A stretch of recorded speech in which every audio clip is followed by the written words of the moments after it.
Mm. 23, April 2024. Yes, April 2024. Mm. I got my first big contract. June got my second big contract. Clients were coming in slowly but surely. So I had to shift my point of view, my truth, my reality. I had to shift and say that's not the only reality. Maybe that exists, but I'm going to create a new one and focus on another reality. And those people came, those people who seeked me. And I kept saying to myself and say, those who are looking for me will find me. Those who are looking for me and needing my services will find me. And they did. And they still do. I don't have to go out and go and find the people. They come to me because I'm ready. I've put it out there. I'm saying to the universe, here I am. If anyone's looking for a guide, alternative way, they will find me. And they do. Yeah. I mean, I completely, I mean, you know this village because we've talked.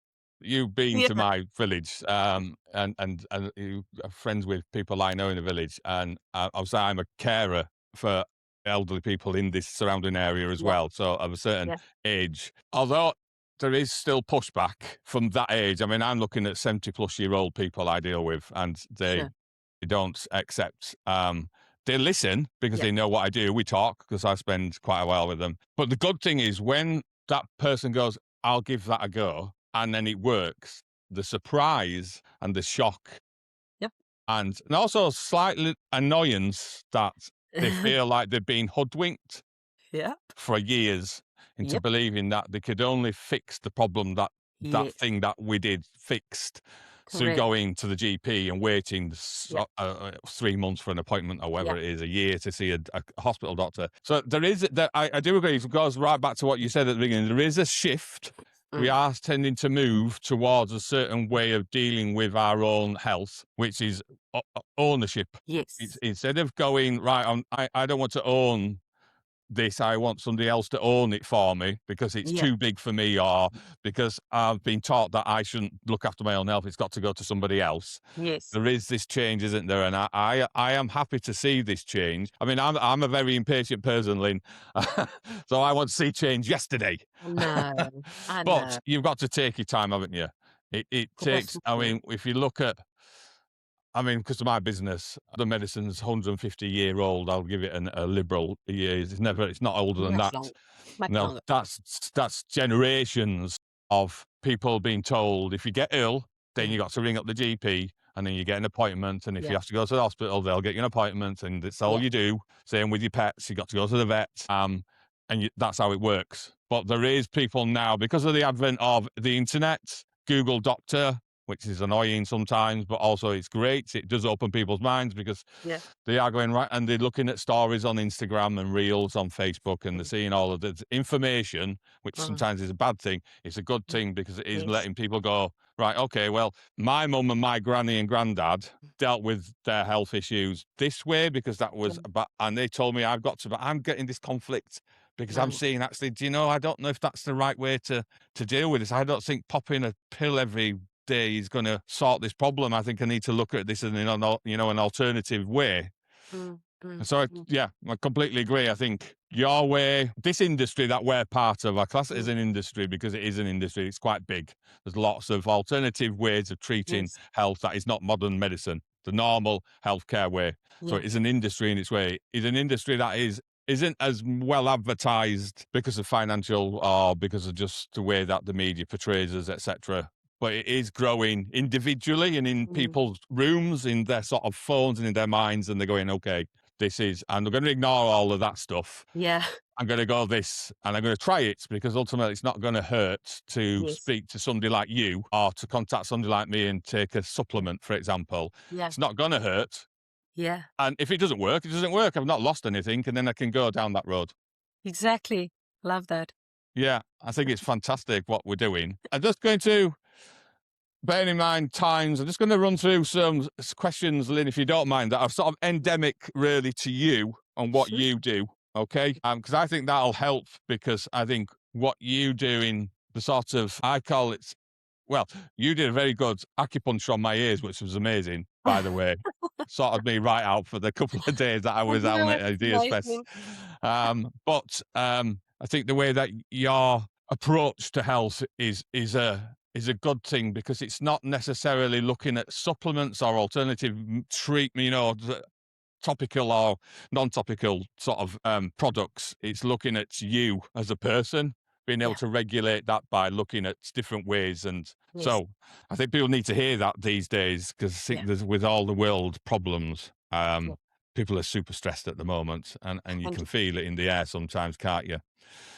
So people hear all the time, Lynn, as we've just been talking about this, the phrase nervous system regulation. Yeah. It's everywhere at the moment, especially when you get into the algorithm on an Instagram page, for example. If you look at one video, it sort of feeds, and there's loads and loads of people all over the world. But in your words, what is actually happening inside the body when someone's nervous system is dysregulated? Well, we work with the vagus nervous is broken into two branches. It's the parasympathetic nervous system and the sympathetic. So the sympathetic nervous system is your fight or flight. That's that constant buzz, the constant, it's like a hum, it's always there in the background. Yeah. You can't really ever sit still, be calm, sit with yourself. That's your fight or flight. No, that is 100% your safety mechanism. So that's your amygdala fight or flight response in your brain that's going off and saying, danger, danger, danger.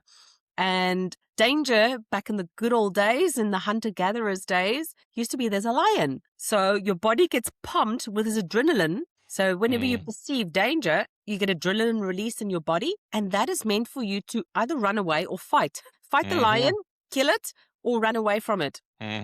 But what we would do back in the day, we would actually release that adrenaline, that cortisol. So once the danger is not out of sight yet, then the body releases cortisol. So your body gets pumped constantly. If you're in a state of fight or flight, constantly adrenaline, cortisol, adrenaline, cortisol.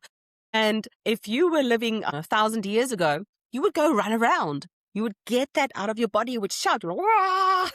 Whatever you would do. We used to be more somatic. We would what do you call it? Punch our chests. We would very dance sort of masculine sort of approach. We would make the noises, make the sounds. We would do the breathing. That's all somatics. What happened now? This is the lion. That's our lion. Yeah. And what do? We're sitting right here. So I'm scared. Adrenaline gets pumped in my body. Cortisol follows, and I'm sitting. And my breath goes shallow. It goes, I'm breathing from here. I'm playing dead. Yeah. I'm playing dead. I've become numb. So that's in the parasympathetic nervous system. There's two branches, and one of them is the playing dead. So that's when you've become disassociated. You're not present in this moment. So it's better to be in the fight or flight, but then you need to move. You need to actually move your body, because what we want to be is in the parasympathetic, the rest and digest space. But in order to move there, we need to move through the loop. So it's like we call it the trauma loop. Yeah. So your body needs to release all this adrenaline and cortisol, and then you can find your safe space. Deep breath. I'm safe.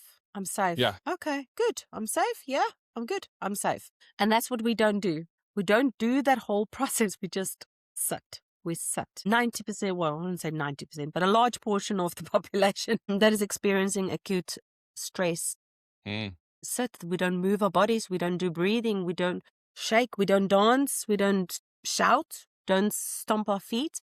So that's in a nutshell what happens with the nervous system. It gets overwhelmed because we just keep oppress. Yeah. Depression. That's when we start getting depression, because we've been oppressing. Even things like bipolar. We've been told we've got a personality disorder. I've been told this by a few psychologists growing up. You've got a personality disorder. No, I don't. I just had trauma. I didn't know how to deal with it. You didn't give me the tools either. You as a psychologist, you want to come and sit and judge me and put labels on me, but you don't give me tools. You want to give me a medication and say, just go be quiet. Go make yourself less. Go be still there in the corner. I don't want to see you. Don't want to hear from you. Just take this tablet, become numb. Don't respond. Don't react. Yeah. That's a good girl. Oh, you're a good girl now. I like you. Did it help me? No. Led me to addiction, led me to near suicide. It's makes me furious when I think of this whole system. that likes to put labels on us. Completely. I mean, I'm with you on this because I'm autistic. Well, prognosis highly likely this year. Last year, sorry, at 52. But I've suffered with depression, PTSD, anxiety disorder, OCD. I'm not going to go on. The list is massive. Yeah. Yeah. But I've never once taken medication. Yeah. I've been constantly on breakdowns, and I've had numerous breakdowns, gone to the doctor as you do, before obviously all of this became a thing for me, the alternative ways of looking at your own body and controlling it and helping it. And they say, oh, just take these citalopram or sertraline or whatever anti-anxiety drugs they want to give you. And I never do. I don't know why. I just haven't. I don't know if that's just because I've grown up with family members who have taken, antidepressants for years, and it's never made them any better. In fact, it's probably made them worse, if I'm totally honest with you, because it doesn't deal with the root cause. And it goes down to what you said about the bipolar as well, isn't it? There's just this, well, just go away and do this, because if you do it this way, which is the best way for you as a person, and for me, that's talking therapy. I talk a lot. Because it works for me. It gets the things inside me out rather than just trying to, suppress it. Okay. The suppressing, I believe, in my opinion, when you suppress, it's easier for society to accept you as that person. So it's like, you just said, go away and be a good girl and don't really talk to us, just take these tablets and you'll be fine. And it doesn't work for everybody. And majority of people, it doesn't. And I've seen that throughout my own life. And that was in those days, 20 years ago. Now we've got the phone, which is constantly in his hands wherever we go. People take it everywhere in every room, even though they'll put it on the side, they'll pick it up to go to the kitchen, or they'll pick it up to take it to the bedroom or the toilet. And it's there, isn't it? That's the stimulation that's the lion, isn't it? That's the lion you just can't get away from, because you've ultimately got news fed to you all the time. Doom and gloom and disaster and worry and fear and war. And that's the lion that's constantly making you on edge all the time. So your stress and your fear and the sort of adrenaline's running through your body. And there's never really a time for the cortisol to take over, is there, these days? Unless you're really strong, I find. And press the cross button when you get the reel that's doom. It's a news feed about something going on in politics. Get rid of it. Win the algorithm, beat the algorithm, and get the nice stuff. If you need, we need our phones. I do, because I'm a business owner, and it's difficult. But also, you've got to avoid the news. I mean, I disengaged from news years ago because I knew it wasn't good for me. It just fed into this fear, and I was constantly on edge all the time. I never really got time, and I was worn out all the time because it was just always fighting. I'm not very good at flighting. So I was like, I can't do this. So we're going to have to just stop watching the news. I grew up with the news at 6, news at 10. And that's the thing. I grew up with these things, and it's an institution. And on the morning, you get up, you turn the telly on, and there's the news. It's from 6 o'clock in the morning. You're like, oh my God, it's just constant. And you just got to go, no, I'm not going to do this anymore. I know. And you know what they're doing now? Sorry? You know what they're doing now? What? They're playing the news for the kids in school. Yeah, it's called News Round. I had News Round as a child, but it Are you joking? Since then? Oh yeah. Oh, thanks. News Round was a thing. Like the last years. No, News Round has been around since I was, in the 70s. Oh, that's disgusting. I mean, why would my child need to know about what's going on in the world? I mean, the news... How is it going to change it? How is it going to impact? It just causes her anxiety. So I begged her. I said to the school, you do not put my child in that News Round school, in the class. She must go read a book, or she can go draw pictures. I don't want her to know about what's happening in Iraq or in Japan or in the world. It's none of her business. She should be playing. She should have an imagination. She should be creative, creating, not listen to this bombarded news of sick. No. Well, I don't know what the News Round is today because I'm 52. But when I was a kid, it was a man called John Craven who was, and it wasn't world politics and war. It was about sheep in a field. It was about news about school stuff. It was very light, sort of. Okay. It wasn't. I mean, I would be in your position, and that's why I'm a big advocate for banning children on social media. Yeah. Under a certain age. I completely agree. 100% agree. You cannot. Your brain can't I mean, I'm Yeah. a 52-year-old man and I struggle to cope sometimes if I see the Same. news. So So if you've got an 11, type 12-year-old, how are myself, they I going to process? scroll, Yeah. scroll, and then I can actually feel in my stomach how sick I'm starting to get. I'm like, oh, I'm feeling yucky. And then I realized, and you've been on social media for like an hour. What have you done? Just scrolling and looking at all. It's gross. Oh, no. Well, actually, this leads me on to the next question, if you don't mind. Yeah. So just bearing this in mind, this might be a sort of way of trying to help people as well. So from your experience, what are the most common signs of someone's nervous system has been under chronic stress, even if they believe they're coping just fine? So basically, what are they going to be looking for to see that it's their internal system that's causing all of these other problems that they're going to the GP about, for example?